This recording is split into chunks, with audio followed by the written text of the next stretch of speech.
حضرت ابراہیم علیہ السلام کا بنایا ہوا خانہ کعبہ جو تعمیر کیا تھا انہوں نے، وہ موجود ہے زمین کے اوپر، تو دنیا قائم ہے۔ خانہ کعبہ ختم، حضرت ابراہیم علیہ السلام کی نشانی ختم، تو یہ دنیا بھی ختم۔ جی ہاں، سن لیجیے۔ تو حضرت ابراہیم علیہ السلام کی اس نشانی کو یاد دلانے کے لیے اللہ نے درود شریف کے اندر ان کا نام رکھ دیا ہے۔ جب تک خانہ کعبہ ہے تب تک دنیا ہے، خانہ کعبہ نہیں تو دنیا نہیں۔ جی ہاں، سن لیجیے۔ حضرت ابن عباس رضی اللہ تعالیٰ عنہ نے تو کہا کہ اگر لوگ حج کرنا چھوڑ دینا تو آسمان زمین پر گر جائے۔ اگر لوگ حج کرنے نہ جائیں، خانہ کعبہ کی زیارت کرنے نہ جائیں، تو اللہ لوگوں کی طرف نظر رحمت سے نہیں دیکھے گا۔ اللہ اکبر، دیکھ لیجیے۔ اور تو اور ہے میرے بھائیوں، حضرت ابراہیم علیہ السلام کا نام جو درود شریف کے اندر ہے آپ صلی اللہ تعالیٰ علیہ وسلم کے ساتھ، وہ اس لیے لوگوں کو یہ بتانے کے لیے کہ اس کائنات میں اللہ کے دو ہی خلیل ہیں۔ اس کائنات میں اللہ کے دو ہی خلیل ہیں۔ یوں تو بہت سارے انبیاء اور رسول آئے، وہ سارے کے سارے افضل ہیں، مکرم ہیں اور اللہ کے محبوب بندے ہیں۔ اللہ کے نزدیک ان کا بہت بڑا مقام و مرتبہ ہے، بے شک وہ ایک الگ مقام ہے، لیکن اللہ نے اس درود شریف کے ذریعے لوگوں کو یہ بتلا دیا ہے کہ لوگوں سن لو، اس کائنات میں، اس روئے زمین کے اوپر اللہ کے دو ہی خلیل ہیں، ایک ابراہیم ہے اور ایک محمد صلی اللہ تعالیٰ علیہ وسلم ہے۔ اللہ اکبر۔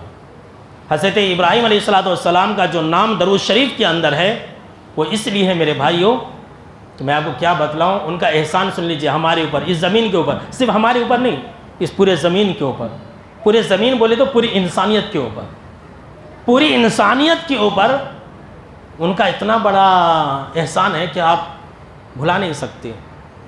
اگر ہم اور آپ جو ہے زندگی بھر پورے سانس، جتنی ہمارے کو سانس ملتی ہے، اپنی سانس کے بقدر بھی اگر ہم حضرت ابراہیم علیہ السلام کے اوپر درود شریف پڑھتے رہا کریں تو ہم ان کے احسان کا بدلہ نہیں چکا سکتے۔ جی ہاں، سن لیجئے۔ اب آپ کہیں گے کیسے؟ دیکھیے، حضرت ابراہیم علیہ السلام جب اس دنیا کے اندر مبعوث کیے گئے تو اس کے بعد سے، حضرت ابراہیم علیہ السلام کے بعد سے لے کر کے قیامت تک کے لیے اللہ نے ایک احسان کیا حضرت ابراہیم علیہ السلام کے ذریعے۔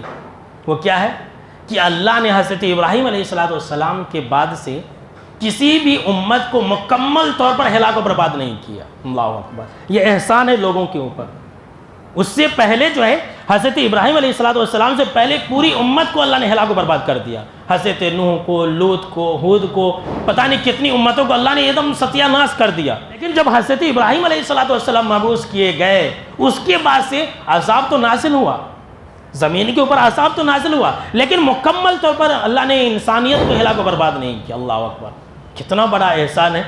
تو اسی لیے میں نے کہا نا کہ حضرت ابراہیم علیہ السلام کی اتنے احسانات ہیں کہ اگر انسان اپنی ہر سانس کے بدلے اگر درود شریف پڑھتا رہے پھر بھی جو ہے وہ ان کے احسان کا بدلہ نہیں چکا سکتا۔ اسی لیے درود شریف کے اندر ان کے اوپر بھی درود اور سلام پیش کیا جاتا ہے، اور یہ بات کہی جاتی ہے کہ اللہ تو جس طرح سے ابراہیم علیہ السلام کے اوپر اپنی رحمتیں نازل کیا ہے، اپنی برکتیں نازل کیا ہے، اسی طرح سے اللہ تو محمد صلی اللہ تعالیٰ علیہ وسلم اور محمد صلی اللہ تعالیٰ علیہ وسلم کے خانوادے کے اوپر بھی اپنی رحمتیں نازل فرما۔